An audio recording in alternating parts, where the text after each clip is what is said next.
हैस्को की जानिब से जहां नात दहिंदगान के खिलाफ ऑपरेशन जारी है, वहीं बिजली चोरों के खिलाफ भी महकमा कार्रवाई में मसरूफ है, जिसके तहत एक्सीएन लतीफाबाद अकील नूर की सरबराही में हाली रोड सब डिवीजन ने कार्रवाई करते हुए आइस फैक्ट्री में की जाने वाली चोरी पकड़ ली, जबकि नया तरीका वारदात भी दरियाफ्त कर लिया। इस हवाले से एसडीओ इरफान शेख ने बताया कि फैक्ट्री में चोरी के शवाहिद जमा किए जा रहे थे और आज रंगे हाथों बिजली चोर पकड़ लिए हैं, जबकि फैक्ट्री मालिक अब्दुल अजीज़ ने एतराफ़ करते हुए चोरी में इस्तेमाल होने वाले मजीद कनेक्टर भी हैस्को अफसरान के हवाले किए, जिसके बाद ट्रांसफार्मर उतार लिया गया।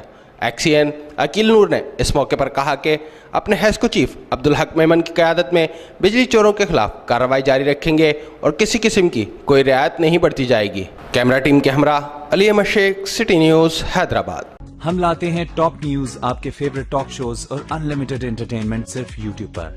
अगर आपने अभी तक हमारा चैनल सब्सक्राइब नहीं किया तो अभी सब्सक्राइब करें और बेल आइकॉन को क्लिक करके हमारी लेटेस्ट वीडियोस के बारे में अपडेट जानें।